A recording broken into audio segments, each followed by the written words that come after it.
네, 여러 가지 경제 지표를 통해서 주식시장을 바라보는 시간입니다. 마켓 전략 서강대학교 김영익 교수 나오셨습니다. 교수님 안녕하세요.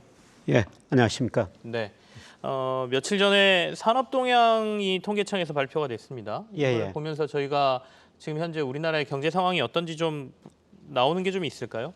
예, 어제 통계청에서 산업활동 네네. 동향 발표됐는데요. 뭐 생산, 소비, 투자 별로 안 좋았었습니다. 네, 예, 그런데 현재 경기 상태를 나타내는 게 대표적으로 동행지수 순환 변동치라는 건데요. 그림 한번 보여주시면은 네. 동행지수 순환 변동치는 2020년 5월을 저점으로 올 2월까지 지금 빨간 선으로 나와 있습니다만 빨간 계속 오르고 선이 있지. 동행순환 예. 변동치. 예, 그게 네. 현재의 경기 상태를 나타낸 거거든요. 네. 그래서 현재의 경기까지는 2월까지는 좋았다 이렇게 지금 볼 수가 있는데요. 예, 문제는 그 파란 선이 선행지수 순환 변동치인데요. 이게 작년 6월을 고점으로 올 2월까지 계속 하락하고 있어요. 네. 그러니까 현재의 경기는 좋은데 미래의 경기는 나빠질 것이다. 이걸 예고해주고 있고요. 이에 어제 또 한국은행에서 그 기업 경기 실사지수 BSI라는 걸 발표했어요. 네네. 이게 제조 보니까 급락했더라고요. 네. 왜 급락했느냐 이걸 요인을 보니까 기업 채상성이 많이 나빠졌습니다. 예를 들어 가지고 기업들이 오래전에 상품 수준은 받아놨는데요. 원자재 가격이 많이 오르다 보니까 채산성이 악화되고 있다. 네. 그래서 현재 경기는 좋은데 이런 걸 보면 아마 2분기, 3분기 가면서 경제 성장률이 둔화될 수 있다. 이렇게 지금 볼 수가 있겠습니다. 일단은 경기 침체 가능성이 조금은 있어 보인다. 이것만 보면 이렇게 예. 얘기할 수 있는 건가요? 그래서 현재는 경기 정점에서 수축 국면으로 들어가는 초기다. 경기가 침체라기보다는 예. 고점에서 이렇게 꺾이는 예, 순간이다. 꺾이는 전환점이다. 이렇게 보시면 될 것 같습니다. 그럼 이제 저희가 중요하게 생각하는 게 물가 상승률, 인플레 아니겠습니까? 예. 이거에 따라서 금리도 이제 오르게 될 테고요. 예. 그거는 어떻게 예상하고 계십니까? 그러니까 작년 하반기부터 선행지수가 꺾였고요. 네네. 예, 그다음에 물가는 올랐었어요. 그래서 이런 국면에서는 네. 사실 주식 투자 비중을 많이 줄였어야 했었습니다.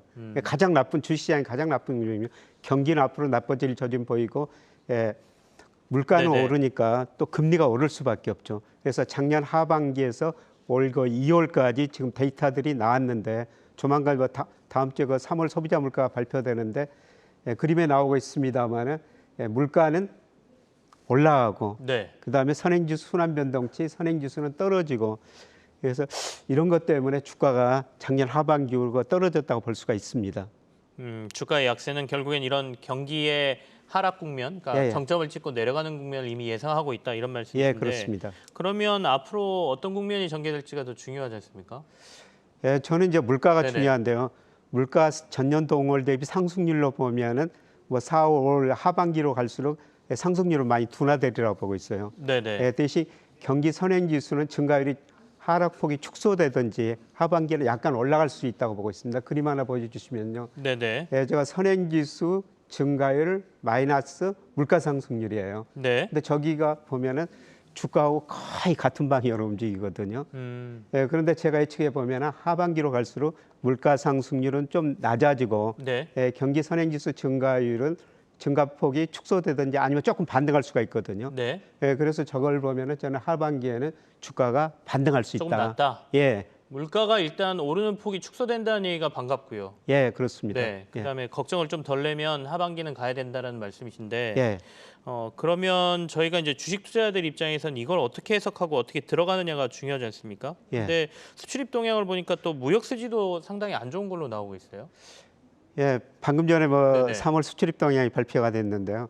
수출 18%, 수입 28%, 수출 잘 되고 있습니다. 그러나 원자재 가격이 올라가지고 무역수지 적자가 1억 한 4천만 달러 정도 났는데요. 네네. 그런데 제가 우리 주가를 볼 때 코스피하고 상관계수가 제일 높은 게 일평균 수출 금액이거든요. 네네. 그런데 방금 데이터를 보니까 3월 일평균 수출 금액이 27억 6천만 달러였어요. 제가 예상한 것보다 높거든요. 높아요? 예. 네. 그래서 제가 생각한 것보다 주가가 그렇게 많이는 안 떨어질 것 같고 문제는 이제 제가 늘 올 4월이 주가가 바닥일 수 있습니다. 네. 4월에 주식을 사십시오. 4월까지 그쵸. 주식을 그렇게 사십시오. 말씀하셨죠. 네. 이렇게 계속 말씀을 드려왔는데요.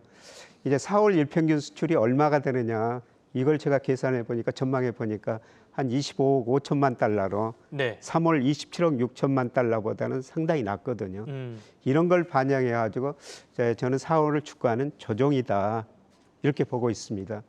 그리고 앞서 말씀드렸습니다마는 하반기에는 물가 상승률 둔화되고 선행지수 증가세 조금 둔화되고 다시 일평균 수출 금액이 5월, 6월 가면서 증가하거든요. 네네. 그래서 올 연간 전체적으로 보면은 4월이 주식을 살 시점이다 이런 말씀을 계속 드렸는데요.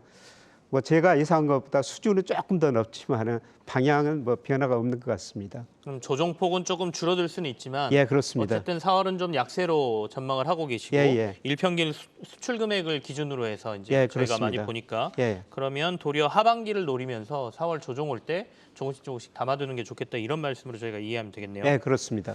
근데 이제 지금 금융시장에서 걱정하는 것 중에 하나가 금리 역전을 좀 걱정하면서 예. 미국에서 나타나는 이 금리 역전 현상 때문에 경기 침체가 앞으로 올 수 있다라는 부분을 크게 걱정하는데 이 부분에 대해서는 어떤 견해를 갖고 계세요? 저는 내년 상반기 미국 경제가 침체에 빠질 수 있다고 보고 있습니다. 네. 지금 10년하고 2년 국채 수익률이 거의 똑같거든요. 네. 뭐 2.38% 약간 2년짜리가 낮습니다. 거의 똑같아요. 그런데 역사적으로 보면은 장단기 금리 차가 역전되고 나서 시차의 문제였지 반드시 경기 침체가 왔었습니다. 네. 그런데 앞으로 문제는 뭐냐면은 앞으로 경기 침체를 예상하면서 10년 국채 수익률은 저는 떨어지리라고 보고 있어요. 그러면서 이 장단기 금리 역전이 상당히 오래 지속될 것이다. 그래서 아마 내년 상반기 무렵에는 미국 경제가 침체에 빠질 수 있다.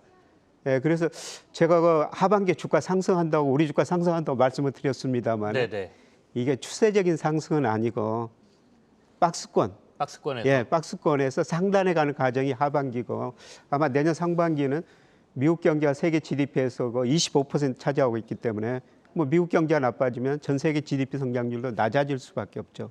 그래서 아직은 추세적인 상승은 아니고 제가 5월 이후로 상승한다는 건 박스권 하단에서 상단까지 가는 과정일 것이다. 네. 이렇게 지금 보고 있습니다. 아까 국채금리 역전됐을 때 반드시 경기 침체가 왔다라고 하시는 말씀은 이제 그 저희가 뭐 2년물, 3년물, 10년물 이렇게 많지 않습니까? 예. 이 중에도 특정이 있는 거죠?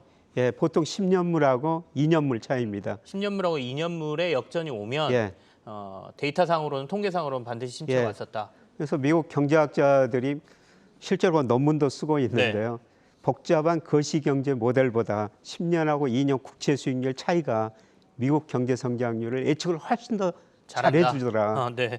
근데 아직은 10년하고 2년물은 역전이 안 왔지 않습니까? 그죠? 지금 거의 똑같아요. 거의 똑같은 2.38% 거의 비슷합니다. 지금. 우려는 좀 해볼 상황이다. 내년 상반기에 미국 경기 침체를 예상하고 계신다. 이렇게 말씀하셨고 박스권을 유지할 우리 국내 증시로 보면 4월 달에는 저점 정도를 찍고 하반기에는 박스권의 상단 정도는 갈 가능성이 있다.